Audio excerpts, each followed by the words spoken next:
Today's episode of the Just Keep Swimming podcast is brought to you by Audible.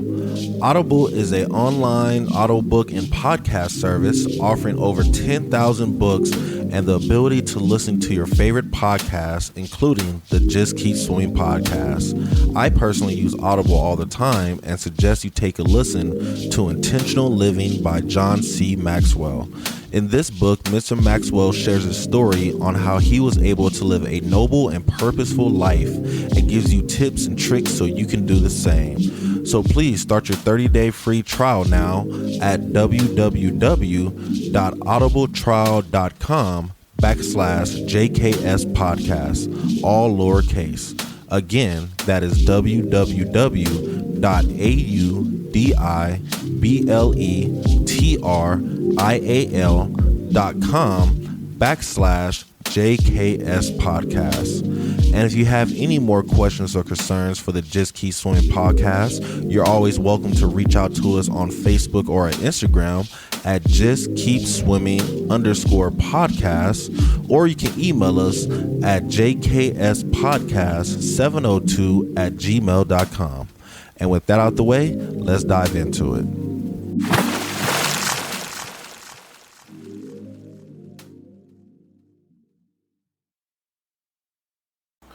Good morning, good afternoon, and good evening, and welcome to the Just Keep Swimming podcast. This is your friend, your boy, your host, Mr. Adrian Jackson, and we back at it again with another great episode for you. And you already know who I got with me. It's the man, the myth, the legend, it's Mr. Captain Capper, a.k.a. Trois, a.k.a. 1-3. Yes, sir. How we doing today, bro? I'm doing all right. How are you? No, I'm doing good, man. Just, chilling, enjoying this lovely warm weather we got coming on now. It's preaching that annoying part, but we ain't there yet. Yeah. No, it was 97 today. I'm like, it's gonna get 100 by next week. Easy. Next few weeks for sure. So I'm not ready, but we'll get there.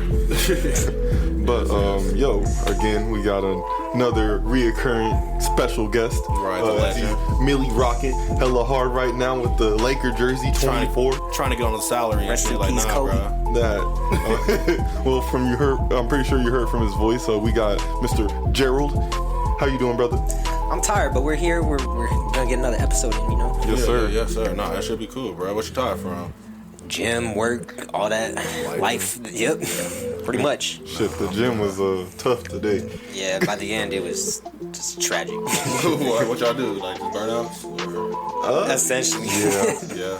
Yeah, it was pretty like much. We did chest and tries, but we did regular bench, and then we went back for incline bench, and then we did one arm tricep pull downs, and like the combination of all of those three just, it was a tough day. Yeah, and then we had the dips machine. At the end, and we're just like, nah, we're good. Let's get up out of here. Yep, no, I feel that for sure, bro. I'm trying to go tomorrow morning if I stop being lazy. That's the main thing. You gotta just get there, bro. That's the hardest part. The hardest part is just getting there. Once you get there, it's a wrap. Because I always tell people too, I'm like, the first 2 weeks just suck because your body's trying to get used to going like 3 times a week, and then the next 2 weeks after that still kind of suck because then that motivation to keep going that kind of goes down. But if you make it through that first month consistently, then you're good. You're good to go. Yeah, no, that's my coaches always told us for sure. It takes 21 days to make a habit, but it takes 2 days to break it. Mm-hmm. Or 2 days to break it. So it takes 21 days to learn to run with your arms up, knees high, blah blah blah. But the second you slack off twice, you already broke that shit. Now you gotta relearn it and reteach yourself and whatever. Yep. So yeah, I love it. But alright, ladies and gentlemen, sorry about that.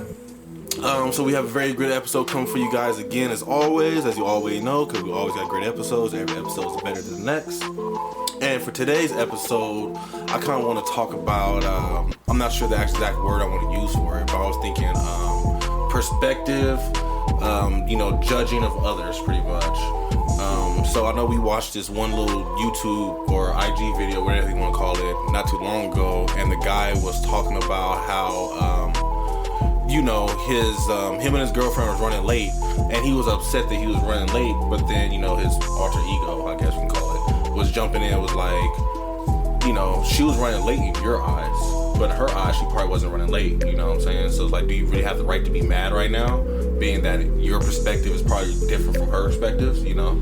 So I kind of just want to discuss that a little bit on the idea of we all have different perspectives and we have to learn to accept another's perspective in order to truly low-key accept that person, you know? I mean, and also just like keeping in mindful of like your reactions to things. Because like, I mean, it's okay to have a different perspective like you were saying, but like how are you coming off and how are you protruding your own side of things, and how does that work together with other parties? Right, exactly. Yeah, I think perspective too just literally puts it into perspective, because if you're not thinking in that other person's shoes, if you're not trying to be open-minded about what other people are doing, that can create problems. So, and I like what you just said right there, and I think that's going to be my first question. What is so hard about putting yourself in another's shoes? I would say it's kind of partly with like pride. In general, you kind of always want to be right about things, and because I mean, nobody else is hand gifting you the truth, so naturally your truth is the one that you can only see. So you would want that to be right, but when it comes to where there's conflicting, you know, perspectives on things, it's like, when are you gonna put down your pride enough to like even take in and consider somebody else's perspective, or are you just gonna fight yours, you know, ruthlessly and stay stuck in this certain like sediment of where you're at? I think one of the other things that makes it difficult too is just you haven't experienced what that person has experienced. So anything that you can even try to imagine about what they've been through is going to be secondhand at best. You know, like you don't understand like every single facet of their life, especially going all the way back to childhood when you form those habits or you have those certain tendencies or personalities too. So it's very difficult. Like, say for me, I grew up very regimented, right? Like my dad's like, you're going to school all the time, like don't be late, all this type of stuff. So I'm always like, Donovan will tell you, like when I'm here to pick him up for the gym, like I'm usually here like 5-10 minutes early to pick him up to go to the gym, like that type of stuff. Whereas a lot of people were like, oh, it's just going to the gym with the homie, so like I could be 5-10 minutes late, it doesn't matter. But for me, it's I've got to be at least a little bit early usually. No, I agree with that, you know what I'm saying? I think like you said, you can't put yourself in my shoes because, shoot, you want to put yourself in my shoes, you got to go back, well, I'm 33 now, so you got to go back 32 years to realize what I was taught and what I was learned. Because I'm like you. I'm, when the homie wants to meet at the gym, you know, we meet at 7 o'clock. We both in the parking lot at 7 o'clock. At 7 o'clock, then we get out our cars. We know the other one about to roll up in half a second because we're on time like that. But at the same time, you know, I understand that John just can't be early. You know what I'm saying? Something about John, he just cannot be on time early. This is not in his nature. You know, but as an understanding person who can step out the perspective, like, man, he's just tardy. You know, that's the type of his. It lets me know that, okay, I can get to the gym at 7. I know he's not going to be here at 7:05, and I'm not going to be mad because I know that he's naturally late. You know what I'm saying? Or in our eyes, he's late, but in his eyes, shit, I'm just going to the gym with the homie. This isn't a job where I got to clock in, so I can show up around the time. I'm still good. You know? So, I think that's interesting. I also just want to say, like, shoot, like, I think both me and you, both me and Adrian can kind of, like, understand the punctuality of things, just because like Dad was always mad about being tardy. Even today, like he be like on my mom, and he not even going to the event. He'd be like, "Man, aren't you supposed to be leaving? Like you gotta be there at 5:30, right?" I'm like, but you know, it's just a different perspective, and I mean, probably it's not as important to her as it is to him, right? You know, because like you said, she know where she going, she know her people, where she hanging out with. She probably know that her girls are always 15 minutes late, right? You know, but like you said, and with us, we have that tick in my blood that it's like, you tardy, I'm late now. Like, oh shit, I should have left the house by now. What's going on? I start itching and I lose myself low key. I look irritated. Yeah, and I think it really is just like a time and place sort of thing too, because if we're all just meeting up at the gym or to have a good time or something like that, why do I give a shit if it's 5-10 minutes late, whatever? Like it's just us. But like if we have like a business meeting or something that we need to go to, why the hell aren't you 15 minutes early? Like there's like a certain time and place where like people need to be early, and that's when you can like not necessarily blow up, but like just express to them like, yo, we need to be early, we need to figure this out for these sort of situations. Which is something else like I want to kind of piggyback off of that like initial question is like, how are we confronting this issue with certain things? And that's where the reactivity kind of comes in. Like, okay, yeah, you understand this, but how are you bringing it up? Like he said in the video, you know, yeah, it's probably not going to help that I was giving her the silent treatment and pouting on the way over there. Yeah, right. Being an asshole. And it's like, okay, well, there's one thing. Like, I'm trying to put myself in that situation. Okay, how would I probably come at it? Well, yeah, I don't want to shut down my feelings because my feelings are feelings. There's a reason why I'm upset. But like, okay, let me feel that and then let me bring that up. Like, hey, like, you know, it kind of bothers me that, you know, we're tardy to this thing. Like, this thing's important to me. Like, I know it may not be that important to you, right. But like, you know, I would like to be a little bit more punctual on future events. You know what I mean? Yeah. Especially if it's something big. Like, who knows where they were going to in that video? You know, that's not the main point for them. But like yeah, if like Gerald said, if it was a business meeting, yo, we gotta be there on time. Like, this is our livelihood. You know, so.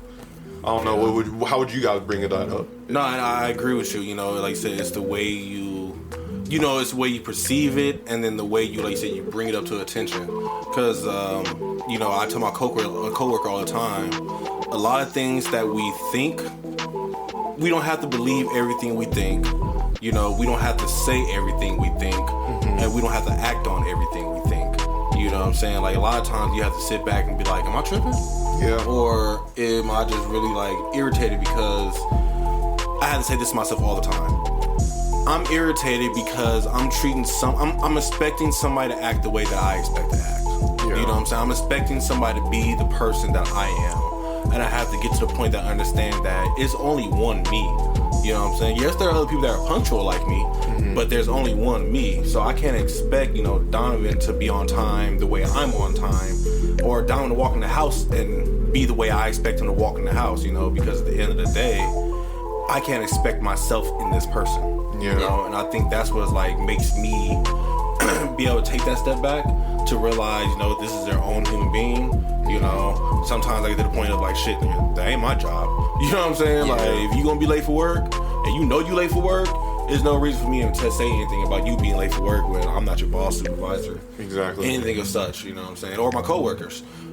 You know, sometimes they take a longer break and they'll come, where is this such and such at? It ain't my job to babysit them, you know what I'm saying? Like, they know what they're doing. You know, they know their bake was 30 minutes and it's been 50 minutes now. Like, I hope they catching the clock.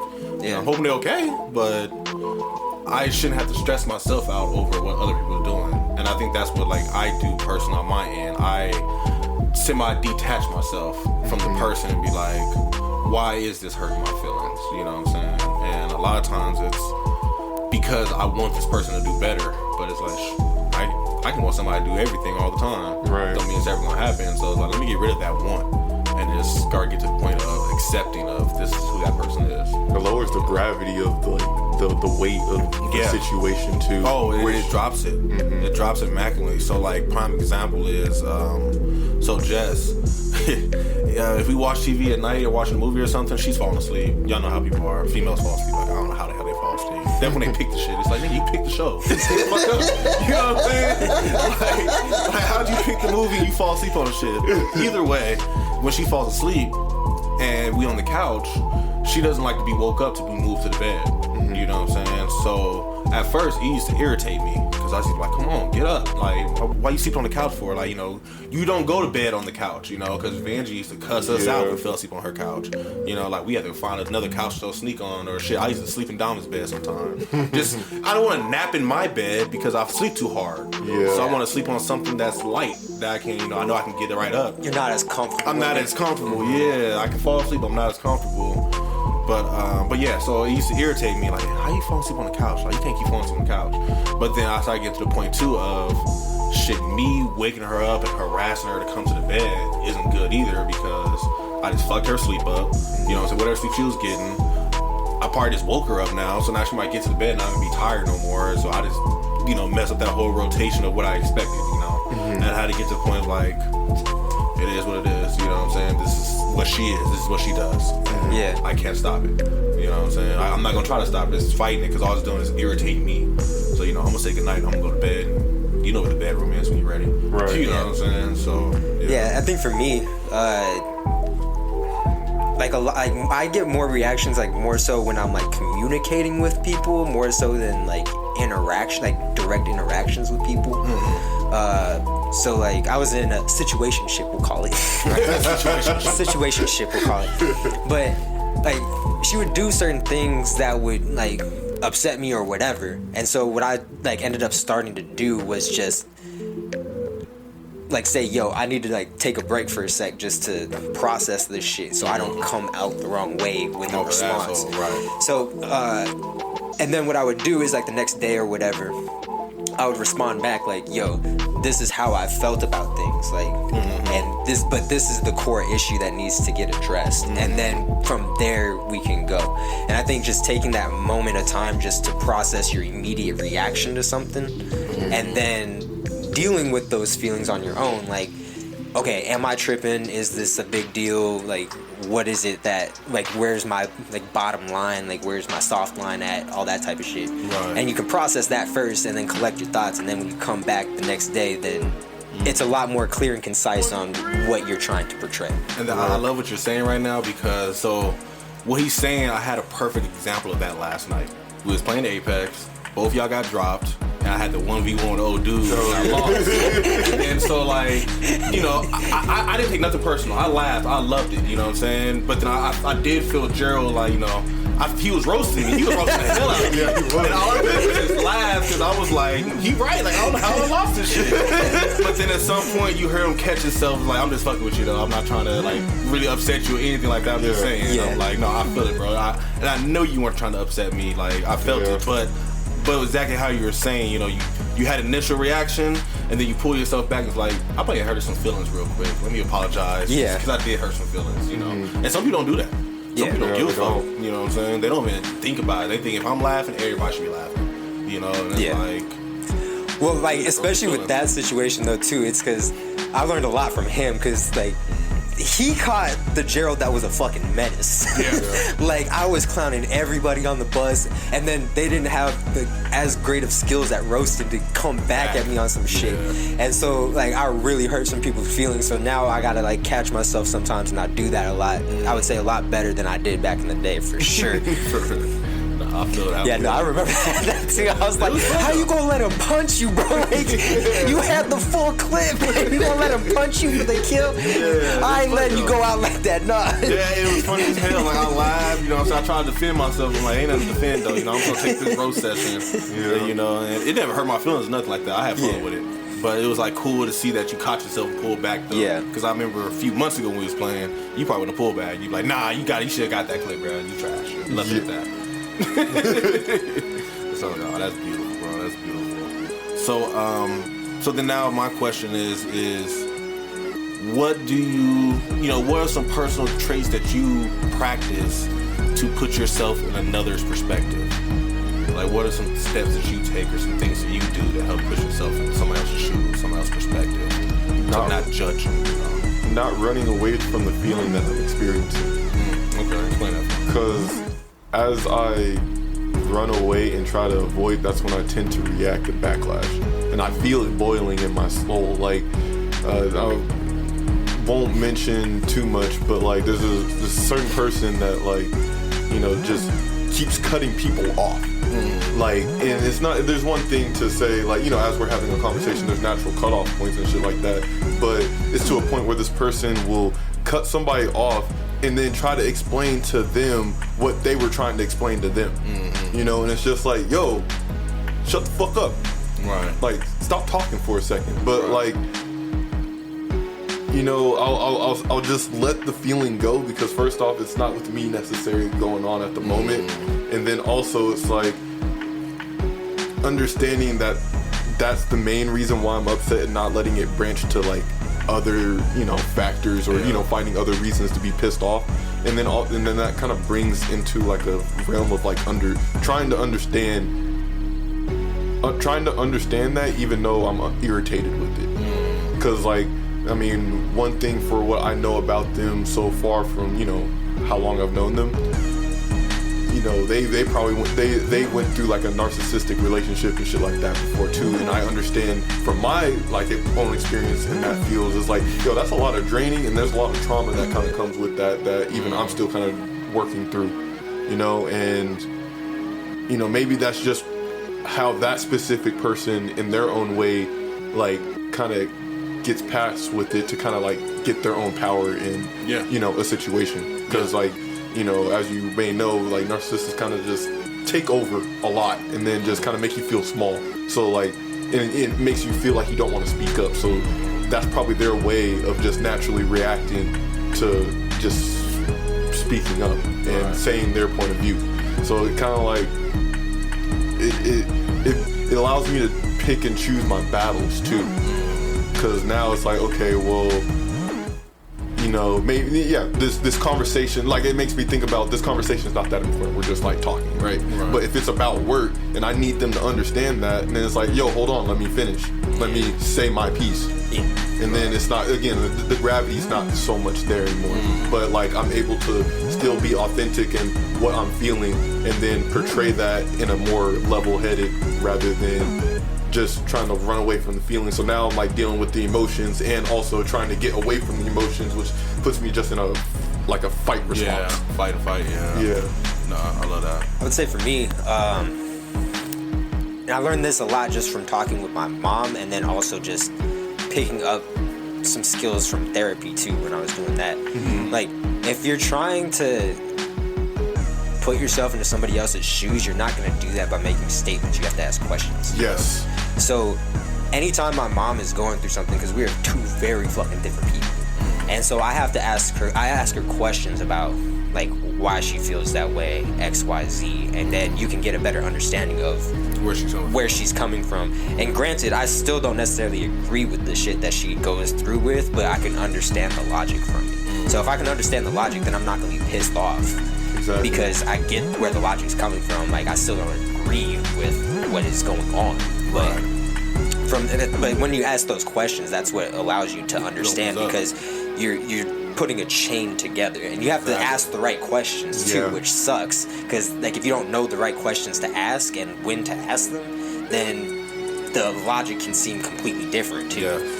And so with my mom, I always have to ask her specific questions about like why is she doing that, to try to almost lead her down my logic path a little bit of just, okay, so why are you doing this? And then from there, okay, and what made you feel that way? And all that kind of stuff.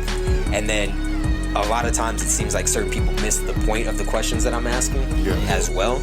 And so that's why I just stick with asking questions. I don't tell people, like people ask me for advice before and all this type of stuff. I don't do that shit anymore because they're not trying to listen. So I just ask questions and try to lead them down the path. And if they get to the end, good. But if they don't, it's on them. Right. And so, but at least you understand where they're coming from, and your own perception of how they should run their lives is not overtaking just that connection that you're having with that person too. Yeah, exactly. No, and I agree with that one for sure. Like, the asking questions goes a long way, because like you said, you get that person, one, definitely if you're like the type to give advice or somebody's ranting to you or something like that, asking the question will give them the ability to feel that, okay, what I'm saying is being heard, and they want to know more. Mm-hmm. So that's going to open them up more compared to, and this is my problem. People will come to me with problems, and I'll try to give a solution right away, and I've been trying to stop that. I'm trying to stop trying to give a solution, or to, I'm a type of dude, fuck it, just keep swimming, what else can you do? You know what I'm saying? I'm the type of, like, you tripping off of nothing. All you can do is go up and go to work. Like, so why you mad for it? Just go do it. But at the same time, you got to ask the questions to understand where they're coming from. And then the more you understand and get their feelings, the better you can respond. And then one thing I like to do personally is to always reflect on what they just said or what they just discussed. Like, okay, no, I truly understand why you hate this person, because every time you do this, that, and the third, blah, blah, blah. And then I'll throw in my 2 cents if I feel like it's needed. But have you thought about, and that's why I'm throwing this separate perspective, have you thought about, his stomach is just hurt, and that's why he can't go, be on time, you gotta take a shit every morning, whatever the hell it may be. You know what I'm saying? Like, have you ever thought about this, though? You know, not saying he's right or not saying it's wrong, but just saying it's a different perspective that you never really know. You know what I'm saying? Like, you truly don't know what's going on. It almost seems like you're trying to put them in the position that you're in right now, trying to help them to try to understand the person that they're complaining about. Yes, exactly. I'm trying to help them understand to understand. Yeah. Yes. Because I was about to say, like, usually the intentions of my questions when I do ask, because a lot of people ask me for advice as well, it's like, okay, well, I kind of route them back into putting them as much as I can or as much as they can in the other person's shoes. It's okay, like, well, do you think it's probably reasonable from, you know them better than I do, do you understand that that's probably why they're acting that way? Or, you know, or have you ever thought about just doing this, this, blah, blah, blah. Right. But it's just, you gotta, it's just guiding them on the idea of just opening their perspective on things. Exactly, and that's my main thing. Open up your perspective a little more and try to step out a little more. Like, you know, you got a bird's eye view, but you can only see the house. Fly back till you see the whole neighborhood, and then try to start judging from there, because then you'll start to realize that, oh, their foundation is off, and that's why they always rocky and mad or upset about some A, B, or C. Yeah. You know, so that's something I really try to do. Just really ask the questions, take the step back, because taking that step back will really help you out. And like you said, understand what needs to be said and what doesn't need to be said. Definitely at the time, because some people, you know, they just want to rant. Yeah. They don't want a solution. They just want to talk. And when that happens, shit, feel the vibe and like, oh, what she say after that? What you say? What you do? You know what I'm saying? Yeah. Just let them rant and let them go, and then after that, you be like, well, damn, I think, and then by then they'll be more willing to listen. So I listened to this one lady. I actually posted it yesterday on my IG. If you guys check that out. It was this one lady, and she was talking about anger, and it was kind of deep, because she was talking about they were doing some event, and they can look, you can kind of like see, like you can look in the line, and you can see there's a disgruntled lady back there, and she was like, fuck, how she explain it? She was like, you know, despair. She was like, she's angry. She's like, you know, so I was like, oh damn, look at this lady in despair. And then the interview stopped. Like, what do you mean about despair? She's like, well, anger is despair. You know what I'm saying? It's a form of depression that we just don't acknowledge because of our culture, religion, where we grew up. You know what I'm saying? Usually when you're mad because something's not going your way, or you feel a certain type of way, yeah, you feel powerless. It's a sort of your anger is your reaction, and that's like a sort of depression. You know what I'm saying? Different people that are always angry, they're probably just really upset about something. They're really despaired about something that they can't get over or can't get acknowledged, you know what I'm saying, correctly. And every time somebody tries to say, you know, every time they bring it up, oh, you just mad. Stop being mad. And it's like, no, stop looking at that person being mad. Look at them being sad. And say their anger is despair, and try to come with more compassion. Because I was going to say, one thing that my therapist was saying to me was, anger is just a secondary emotion. It's not even a primary. It's not the main root of it all. It's just a reaction stemmed from a different primary emotion. So we have to get past that part to understand, like, what we're feeling in general. Right, exactly. Yeah. You know how I feel anger is like that. Anger is the shit. Damn, I had a perfect analogy. Fuck. Oh, I'm hurt right now. I'll come back to it. But I'm thinking like anger's like the top though. It's the frosting. But that ain't the real cake though, you know what I'm saying? Like you have to get through the frosting. Because I heard a quote, I think it was saying essentially that depression is anger towards the self. Yes, yes. That type of shit. And it makes sense, especially from your whole description of just what anger is as a whole. Like as that secondary emotion. Right. Because I was going to say, for me personally, I noticed, I mean, and it's a common, you can look it up on WebMD and shit like that, but like a common symptom of just depression is just like irritation, irritability. And I notice when I get like down in the dumps, I know I won't show it or won't act on it in a sense at work, but like I notice I'm just irritated at work. And it's just like, I don't want to feel this. And I know why I'm feeling this because I'm just like depressed and I just can't get my ass out of like this rut, you know? So, I forgot where I was gonna go with that, but that's just general. It's not the main thing. That's people like to pinpoint that as the problem for people. Oh, he's just, like you said, just an angry person. He's just a hothead and stuff like that. But like nobody wants to sit down and ask like, yo, what's going on? Like, right. Why do you always seem so mad? You know what I'm saying? The person be like, I'm not mad. And you be like, you sure? Because you keep slamming doors and you keep kicking dogs and, you know, whatever the case may be. Yeah. And they be like, oh.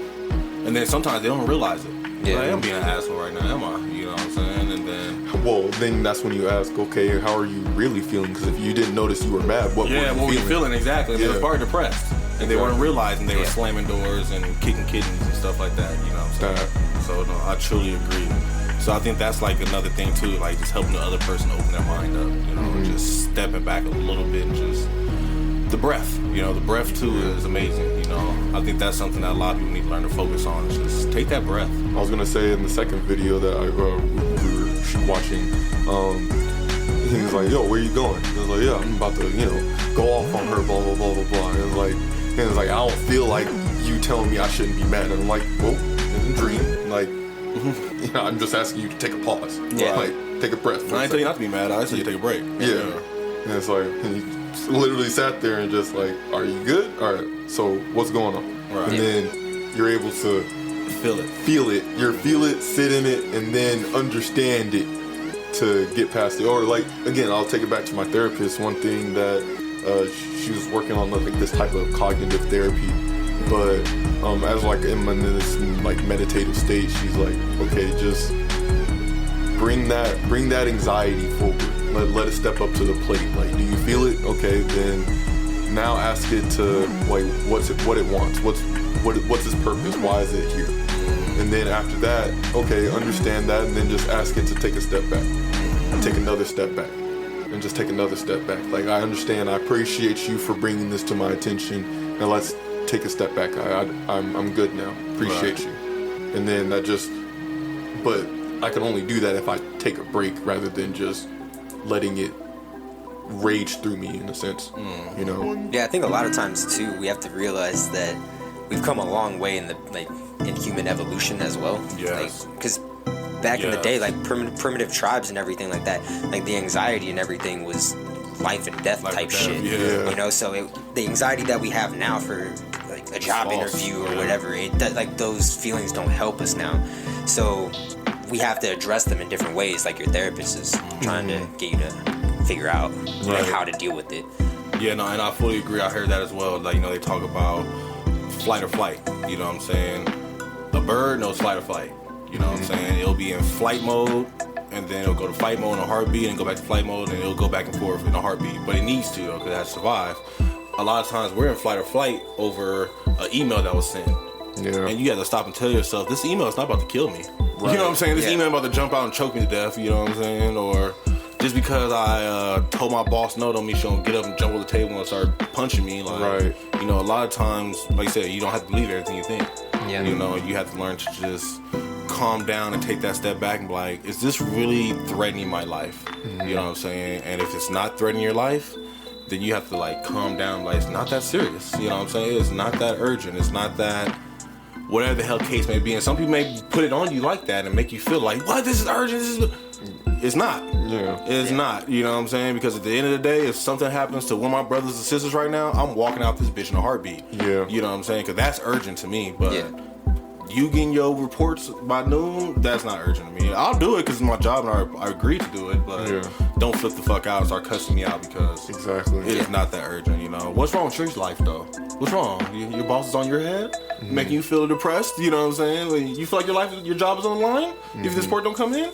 Let's sit down and talk about it. You know what I'm saying? Like, flip the script. But it's like, calm down, bro. Calm down. Especially like how replaceable people are now at jobs. Like they'll fire you in a heartbeat and get somebody else. In a heartbeat. And especially with certain laws in states where they don't even need a reason to fire you. They can just get rid of your ass. You have a right to work. Saying. You know what I'm saying? You can fire you in a heartbeat. Exactly. You know what I'm saying? Like, that shit's crazy, man. So now another question I have for you guys. What do you think keeps people from getting to an open mind? They never had the space to pause. So like to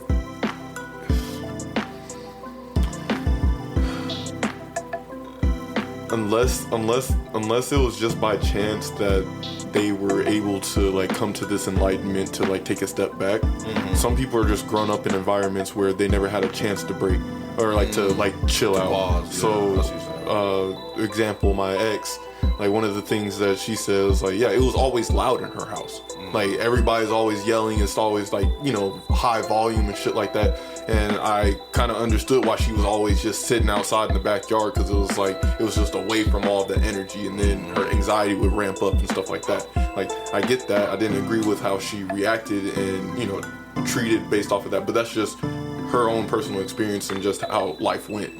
But when people don't have that space and comfortability, and then also just like the surrounding environment that loves on them either way in a communicative manner for them to understand, then I don't think they ever get that chance to open up and change their perspective, because they're always defending themselves. They're always in that fight or flight. That to them, they were trained for those type of situations to be life and death.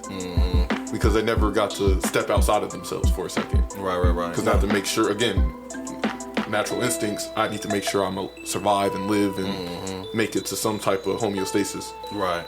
No, and that does make sense. You know, you never get a chance to catch that breath, or like you said, get a chance to step back. Definitely, you know, every time the garage get home, dad may come home drunk and now I gotta worry about getting hit or something like that. You know, so yeah, I can truly understand that one for sure. I think that's pretty deep. Yeah, I also think, just to go further into it as well, like, you have to be able to take that first breath and everything and be able to calm down. But then once you get there, you also have to have been taught empathy. That part. Because that's one of those things, like, you have to teach children how to share. You have to teach children not to hit other people. You have to teach them that. And you start it off with, like, would you like to get hit?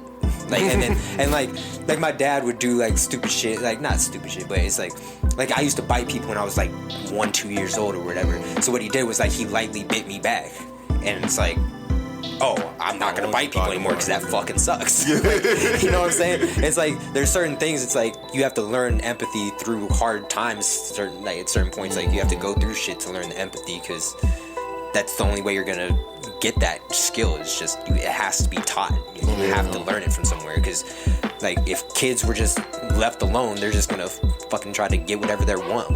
Like, they're gonna eat candy all the time. They're gonna like hit people because they want something that other kid has, like all that type of shit. Right. You know, I can just snort. or like excluding people from like playing basketball or something. Like, oh, that kid's weird. Like, you're not on my team, bro. Like, that type of shit. And until you get that empathy, until you are taught that, you're not gonna get that. And there's also different levels to it as well, because like, yeah, you can understand like how people feel off of certain actions or whatever that are blatant, but once you get into like a certain connection with somebody, and then trying to take yourself out of the equation to learn what they're going through, and then it keeps going further and further from there as well, and you have to keep learning how to be more empathetic. Right. And I think that was beautiful how you said it, like, you know, low-key to simplify it, you know, they would never given that compassion back. So it's like, you can't show what you never were given. You know what I'm saying? You can't cook eggs. You never know how to cook eggs. Like, I can't cook, you know, eggs if I never know how to cook, you know, eggs.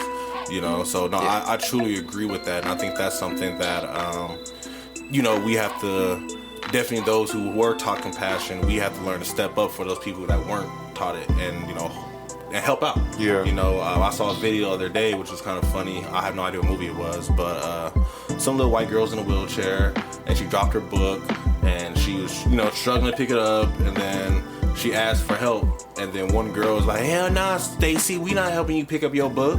And then the black dude was like, man, that's mean, I got you, Stacy. He went and picked the book up for her, gave it to her, and then she was, oh, that's nice of you, Darnell. I know prom is coming up, you wanna go to prom with me? And then the other black girl jumped in, Stacy, he ain't going to prom with your crippled ass. And then she got hurt and rolled off. But then the black dude jumped in, was like, what's wrong with you? You know, like, why'd you come at her like that?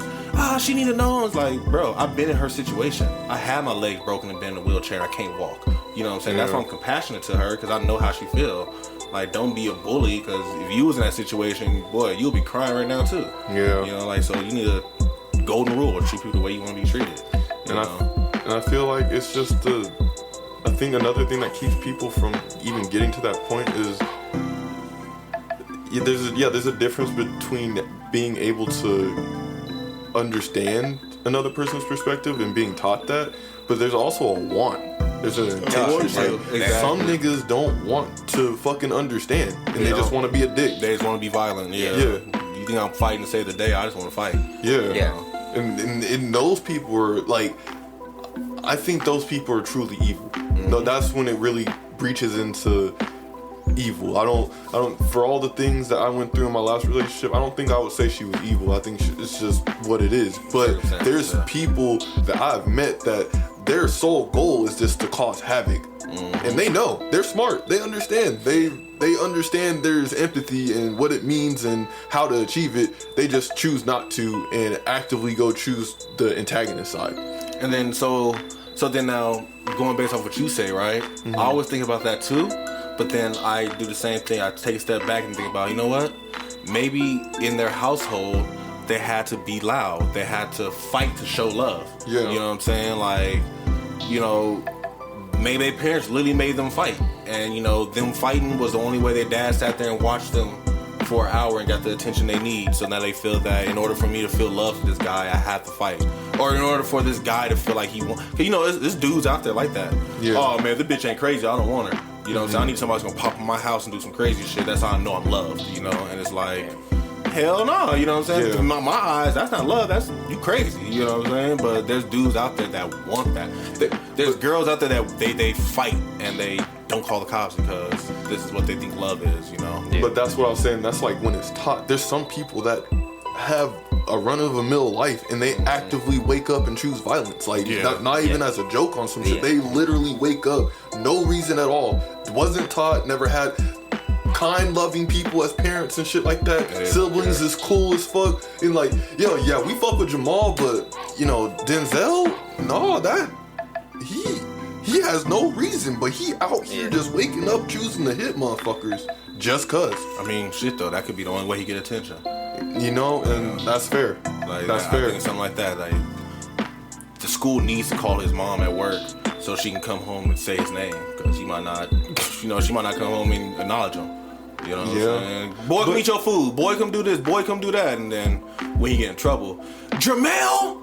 Oh, mom said my name. You know what I'm saying? But again, that's being taught based off of their environment. Like, I think you're talking more of just like an, like an ideal bad kind of. Yeah, I know what you're saying. People that know it. Because I understand, like, again, like with my ex, like I understand like all the shit that she went through with all. Like I understand why she kind of thinks the way she does. Right. And that's why I'm not saying she's like necessarily just a bad person, but there's just some people that, you know, I honestly hope it's a reason like that, right?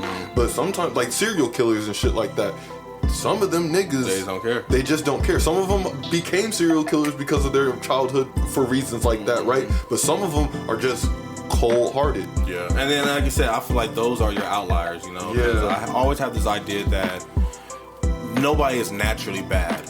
You know what I'm saying? Yes, we may have different perspectives on how to do this. You know, for example, you know, the Avengers' perspective was let's recycle and, you know, stop eating so much fish and cut down on gas and go electric. And Thanos' perspective was let's kill half the people. You know, either way, the resource is going to be saved at some point, but it was just how you want to go about it. Yeah. But at the same time, like you said, you have those people that we were just talking about, Freddy Krueger. You know what I'm saying? All these other horror people. Jason was a mentally ill kid who got drowned. You know, Michael Myers, grew, a psychological kid, grew up in an abusive household that went to try to get help, and everywhere he went to go get help, they always kept bullying him and shit like that. You know, but Freddy Krueger was just evil from jump. You know what I'm saying? He was already molesting kids, and then he got killed. And then they came back and started killing kids still, you know what I'm saying? Start killing the parents. Try to get revenge. For being evil. On those kids for snitching. It's like, they're kids, bro. Kids, you know what I'm saying? Like, they don't remember snitching on you because how young they were.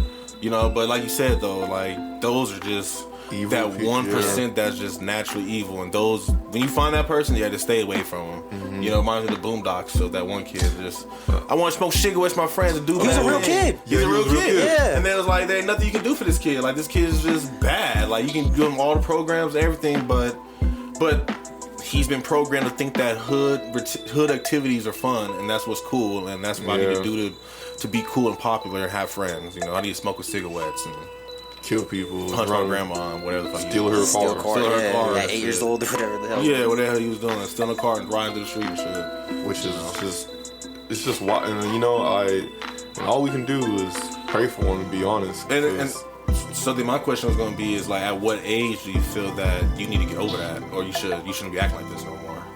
Like as a kid, 8 years old, I can understand that he could probably need one good mentor, one good ass whooping, and he could probably switch it up. But 18, he doing this shit, and then you need to go to jail. You know, and I've been thinking about this recently too, because usually, like, I think the standard is, or for what a lot of people say, like late 20s, 30s is when like people's mindsets really just solidify. Yeah. But even in that case, there's people that turn around at like 50 still like that. Yeah. So it's like I don't think there is an age necessarily, but just more so how, just like a mindset of how a habit becomes solidified. So I kind of agree with you. I don't think there's an age. This is me just being philosophical now. Yeah. I don't think there's an age, but I think there's an experience. Yeah. I think everybody goes to one, maybe multiple, but there has to go through experiences to get them to transform into what they need to be, what the universe, God wants them to be. You know? Like, for example, for me, in Reno, I'll never forget, we went out partying one night, and you know, I was living on fast food on college. I had a job, rent was already paid, so I had fast food all the time. Went to a party one night, woke up the next morning, both my roommates had breakfast to eat in the fridge, and I had nothing to eat. So I had to go to Jack in the Box, grab me some food, and after Jack in the Box, I went straight to Walmart, and my life lesson was I'll never not have food in my fridge again. You know what I'm saying? So it's like that experience. I needed that experience to feel, okay, this is the lesson. I think to kind of put it into words, like when I immediately thought of it, it's there, like after a certain age, like I would say, like early teens, like or like up through high school up till 18, like once you get to that stage of life has to teach you the fucking lesson. Like somebody else isn't gonna teach you that shit. You just have to fuck up and say, oh damn, like. And you gotta want to learn too. And want to learn from it. But life is gonna keep teaching you that lesson until you learn it. You know what I'm saying? Like you go, like you do some petty theft and like steal from the convenience store at like 14 or something. Go like you get reprimanded or something like that. Whatever.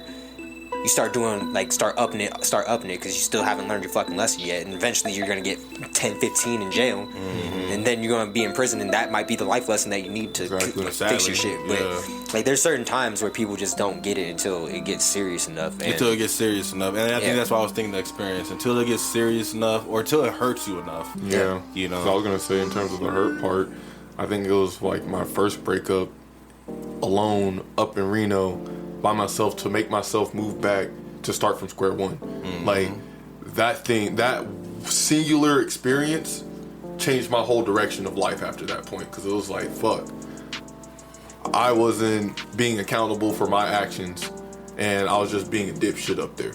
Like I need to get my shit on point and actually consider how my actions are affecting others, like on some real shit, and like delve deep into it. Right, exactly. Yeah. Because the one thing that, because my dad was like an alcoholic for a while, or whatever, and the one thing that he always told me is like, especially like with alcoholism, but also with other shit in life, it's you're not gonna change it until you want to change it.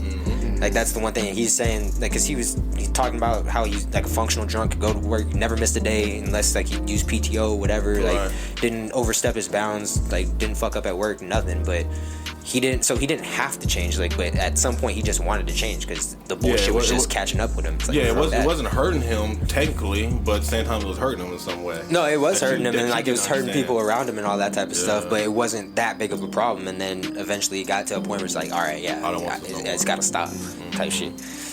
Yeah, no, I understand. And like I said, when you want it enough, when you want to change enough, you know, the opportunity will come for you for sure. Yeah. You know, the question is are you going to take it or not? Because like you said, if not, you're going to keep walking through the same damn path until you open that door and make that left-hand turn. Yeah. You know, stop making that right. And again, kind of like you some people just don't learn that. Some people, or they just never want it for themselves. Yeah. Because either A, it's a limiting belief to the where they just believe they can't change in general, or again, they just don't want to. Because I'll say like talking to my mom a lot of times, it's the same problems, and then she just talks about the same traumas that happened to her like as a kid or like young adulthood or whatever. And I'm like, all right, yeah, we've been over this 20 times already, so it's like I already know the spiel that's gonna happen. And so like at some point I just like I'll even take the phone off my ear sometimes. I feel bad sometimes, but I just can't listen to that shit anymore. If you're not gonna change it, then why the fuck are you still complaining about it? And like I understand like from her perspective too, because she's told me it's like it's hard to take those first steps and everything to do stuff. It's like I know I need to do X, Y, Z, all this kind of stuff, and I'm like, all right, we'll just start with X. Like, just worry about X. Don't worry about Y and Z. You know, it's like if you want to start with quitting smoking, start with that. If you want to start with exercising again, start with that. If you want to start with eating right, start with that. And it doesn't even have to be big steps with those big steps. Like, just go to the gym once. Go walk again once. Go to the pool once. Like, you can figure something out. But you have to want to do it. So start is a habit. Yeah, and like starting is hard, but I always tell people too, it's a domino effect. Like once you start, because then you feel a little bit better, and you're like, oh, I can do a little bit more. I can do a little more, yeah. And it keeps going. It keeps going. Like, oh, then I'll put down the soda and put the bottle of water today. Maybe I can do 2 tomorrow. Or 1.5 tomorrow, or something like that. No, I agree. But like you said, the one. Yeah. If you don't want to change, you don't want to be different. Like shit, you hear it all the time. Like I was watching a video the day, and the dude I've watched too much videos. It was a dude talking about males cheating, and he was like, at some point, the male don't want to cheat, but we turn it into it's like more a competitive factor now, and it's more of a game and sport to us now. And it's like until we want to stop playing that game, we don't keep playing that shit. Yeah. Even though we don't even need to cheat, ain't no reason for us to cheat. But it's just a game, so we just play the game until you want to stop playing that game. You stop feeling that rush, and start being faithful in one piece. In one piece, exactly. And like start with one. Let's not leave her on red on some stupid shit, just because like I don't feel like texting her and I don't want to like groom her into blah blah blah blah blah or whatever I want her to think. Let me just not do that for this once. Okay, that's one seed planted. Right. Yeah. You just gotta plant the seed. Like, just lift up the soil. Oh, just start with lifting up the soil. Leave the room for you to even make that happen. Yeah. That's just take the one step, plant the seed. Yeah, no, that's real. Because Terry Crews says when he tells like people he wants to be a personal trainer for people, he tells them for the first week, just go to the gym and then get out. Walk in the gym, walk through the locker room, walk through the sauna, and then leave. Don't even work out. Just walk. Just get to the gym. That's their step 1. And then after that, okay, get to the gym and walk 10 minutes on the treadmill. That's week 2. Your whole week 2. Get into the gym. At this time, you say you're gonna get there and then walk for 10 minutes like you said you would. That's it. Week 3, walk for 10 minutes and do 1 rep of 1 set. That's it, nigga. Like, don't do no more than that. Like, that's it. Don't burn yourself out. Just you want to practice though, getting that, like you said, the motion going, getting the habit build. Then it's okay. Once the habits build, we can build off of it. I want to start eating healthy, so let me start off by drinking water, and then okay, let me throw in some vegetables every week now. Now some fruits. Okay, let me add in salads, and now let me take out chicken or whatever. Don't take out chicken. Chicken's good. Pork. You know what I'm saying? But then don't take the whole pork at one time. Start with bacon, and then go to sausage, and then go to ham, and then go to pork chops. Yeah. And then pulled pork sandwiches. Then get rid of it all. And then go to the next one. Because then by the end of your experience with that, you don't even realize that you've changed that much. Like it's been very little steps, so you've been very minimally inconvenienced. Yeah. Exactly. With each step, you just get to a new norm, and then from there you take another small step, and you just gradually get to where you need to go. Yeah, man. For real. Everything in life, it starts with 1 foot at a time. Yeah, because not everybody's gonna cut shit cold turkey. Some people can do it. Like, good for them, but it's tough. It's tough for certain shit. It's a tough thing to do. That if it's your real vice, that shit ain't gonna break easy. You gotta work hard on that. You gotta hammer that bad boy a few times. So with the whole conversation we had, not judging, perspective, all that aspects, where are you guys still swimming to when it comes to those aspects in your life of, having an open mind toward other people, not judging, having to change your perspective, things like that? I will say this job has really been a great one, just in terms of testing that, especially with the pressure of dealing with people's money. Like, that's a lot of stress when, like, you fuck up, and then not only from their perspective, like the customer side, most of the time we can just get that solved quick, but then just in the facilities, the internal side of making sure all that shit's correct. Like, sometimes that's just a lot, but I think I'm still swimming to just taking those lessons that I've learned to, like, not have all of that affect me so much and still get my job done, while also being tolerable with so many different types of people in this company. Like, it's a bank. We have 10 branches in here, and then we have 3 more divisions outside of Bank of Nevada. And we're communicating through all of these people, with the customers, with my other co-workers and things like that. And they all have different personalities. Some things irk me more than others, but it makes me realize, hey, I might have some qualities that irk them just as much, you know, and just becoming more accepting, and then bringing that to my personal life as well. So I think that's just my next step, of just being more I want to say comfortable, but more confident in dealing with those types of situations, and also just becoming more loving than I already am, because I'm not perfect. And then also just letting go of that perfectionism as well, because I'm just like everybody else, we're all still learning. I'd say for me, just being able to communicate more effectively with, like, my initial reactions, and then also all of the thought processes that stem from that initial reaction as well. Because for me, my brain's always running at 100 miles an hour. It's just always going. So I'll be going down one tangent, and then I'll be going down another tangent, and all of that. And then that's why I started just taking that break and just calming down, just stepping back for a minute to think about what really is pissing me off about this situation.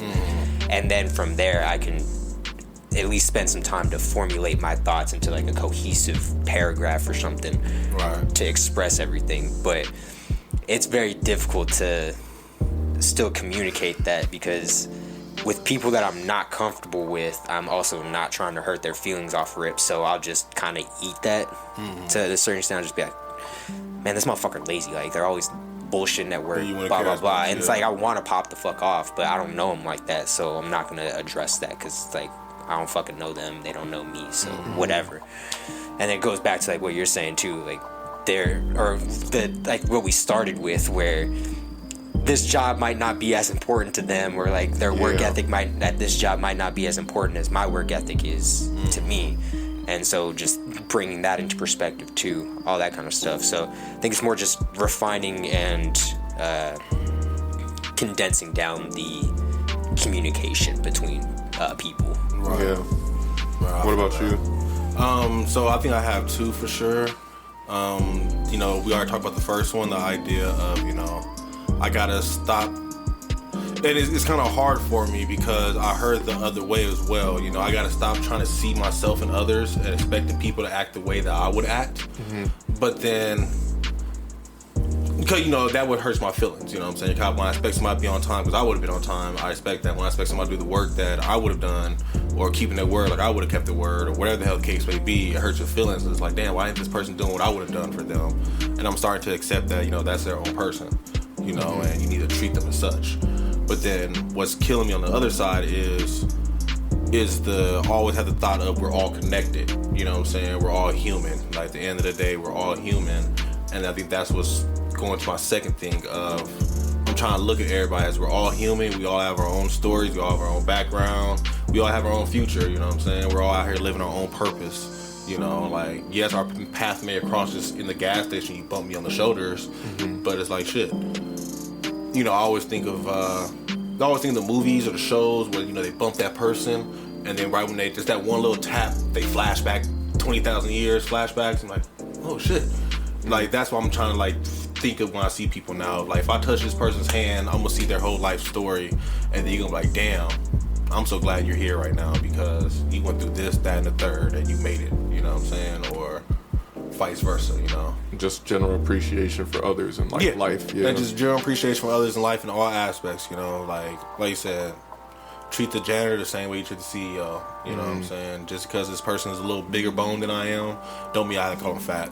You know what I'm saying? Because shit, he was probably, part of the fucking high school valedictorian at some point and was 9 6-pack abs and lost his wife and couldn't stop eating, and now he's just binge eating every day and he's trying to break this, Yeah. But and then I think one other thing that I was telling my friend the other day, I was telling her that she's like, I'm a mess right now. Sorry, I'm a mess. I'm like, nigga, we all are a mess. Yeah. Like, every single person in this world is a mess. The only thing is what I consider a mess, Gerald may not consider a mess. And what Gerald considers a mess, Donovan may not consider a mess. And what Donovan considers a mess, I could consider a mess. Yeah. Or I could not. You know what I'm saying? Because we all have our own perspective of what a mess could be, Donovan could probably look at his room right now and say, oh, this shit's clean. Done. Spick span. I can come here like, this shit's trash. You need to clean up. You know, but we all have our own mess, so it's like, don't judge people off of their mess, because that's their mess. You can help them clean up, but don't judge them off of it. Two things I just want to leave off with as they just came up through you guys talking. One, like something that my therapist says to me often, especially just in terms of like my anxiety and stuff like that, is like, take the spotlight off of yourself. Yeah, take yourself off the pedestal. Yeah, it's not like I'm putting myself up, but like, stop paying attention to how I'm being portrayed to others and just like, be more centered, within the moment. Yeah. Two, I think this is something I've been thinking about recently, was like, I kind of want to stop looking for the reason for everything, for things, just in general. Like, it doesn't have to be a reason for, it doesn't have to be, oh, he was valedictorian and his wife died and that's the reason. Like, I shouldn't have to be thinking there's probably a bad reason why this person is the way they are. They just are the way they are, and that's it. That's like, it. I don't need to know I don't need to figure out their story. Let me just treat them as who they are, and as they are, it shouldn't matter unless it's directly conflicting with what I'm doing, And even then, I shouldn't be addressing it in a unnecessary way, I should say. Right, in a rude, mean way. And I feel the same way, and that's why, and that was my bad example. Yeah. But I do get what you're saying, the idea of just like, fuck it, nigga, like, he's just here. You know what I'm saying? He's here, he's human. As of right now, his purpose is to be in this restaurant sitting next to me. Yeah. Whatever the case may be, like, something, whatever it is his purpose, his timing. You know what I'm saying? I'm trusting all that. I'm where I'm supposed to be right now. He's where he's supposed to be. We doing what we're supposed to do. And that's it. Yeah, and leave it at that. You know what I'm saying? Don't question it. Don't judge it, nothing like that, unless, you run into that girl 12 times at the bar and every time you go in there, she in there. Right. Then you could be like, bitch, you stalking me? Yeah. But then, that's more of a pickup line. Like, I'm always seeing you, you always seeing me. This must be something bigger. Let me jump on it now. Yeah. Now that probably is a reason. But. Yeah. I think like that initial, I think we all have that initial judgment.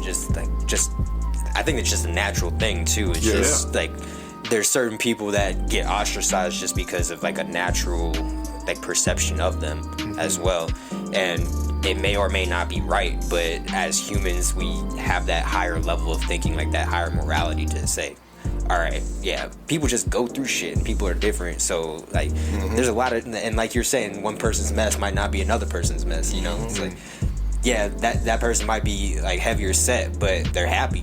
Exactly. Like, it's like, shit, I'm in the trenches sometimes, and I'm in the gym 3 to 5 times a week. Like that shit. It's like, so one person's mess might not be somebody else's mess, like you were saying. And I think that initial like natural judgment, you just have to take a step back and be like, okay, that's just who they are. That's who they are. Let me not judge. It always reminds me of. I'm probably gonna try to end it up on this note, but you guys went to Reno. You guys remember the slut walk? They do that with you guys? No. Nah, but I know about the Amber Rose joint or whatever. Like they had like a big slut walk thing, like just like an event. Yes. Before, you talking about that? Yeah, it might be. No, that might be it. I don't remember it being up in Reno, but okay. Well, Reno had one, and that's why I thought, cause my school, everyone with Reno had one every single year, like look like their gay pride thing or something. But literally, what it was one day they call the slut walk is where. Males are always encouraged to participate too, but the girls are pretty much just dressed raunchy, and at some point it's like a parade where they walk up Main Street or wherever the street is, and like, the mindset is even though I'm dressed like this doesn't give you the right to rape me or touch me or whistle at me, all that stuff. You know, it's showing pretty much respect for women. Yeah. You know, and like originally I was always the mindset of, well, shit, if you don't get whistled at, don't dress that way. You know what I'm saying? But then at the same time, like based off this whole conversation, it's like, well, maybe she gets hot easy and needs to show her legs off because shit, she sweat. You know what I'm saying? Or shit, she knows she got good legs and she's trying to show off some guy. Who knows what the case may be? But like I said, it's not my job to judge her outfit and what she's wearing and her occupation, her lifestyle based off of one thing. You know what I'm saying? One outfit. I'm judging her whole life, and people do that. You know, people judge your whole life based off skin color. You know, like how many times you went to a restaurant, they're like, "Oh, y'all want some grape soda?" I'm like, bitch. You know what I'm saying? Because I'm black, you want me to get grape soda, motherfucker? You know, you ordering the fried chicken? I haven't happened, bro. Me and Jess went to breakfast. Sat down early in the morning. We sat down. IHOP. Dude come. For some reason, he sat next to me. I don't know why he sat next to me. He was like, "Oh, what you guys want to drink? Let's get a water." "Oh, I have an amazing watermelon mojito." I'm sitting here like, you just threw your tip out the window. Yeah. Don't suggest watermelon mojito to me. Like, I know you have other flavors of mojito. You don't have just watermelon.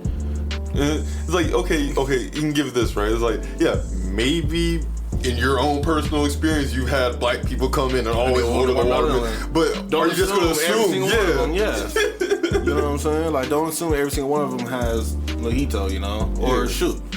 I work casinos. This the word yes ma'am, yes sir. They actually give me tips because they ain't assume people talk like that no more. Yeah. I'm like, I still have manners. My grandma raised me right. She used to pop me in my mouth if I said something, said what wrong way. Like, so that's that. I started saying yes instead of what because of that type of shit. For real, like not even yes. I don't even say what anymore in my life. I don't think like. All I say was like what, like something like that. But 9 out of 10 times. Excuse me? Can you say that again, please? Yeah. I didn't hear you the first time. My apologies. Well, I make sure because I don't say what unless it's followed with up. Like, what's up? What's up? Yeah. What's going on? Yeah. What does that mean? You know what I'm saying? But it's not no just what. Hell nah. Dude, I cringe when I hear some people say this shit like some kids today. It's like, yo, Johnny, what?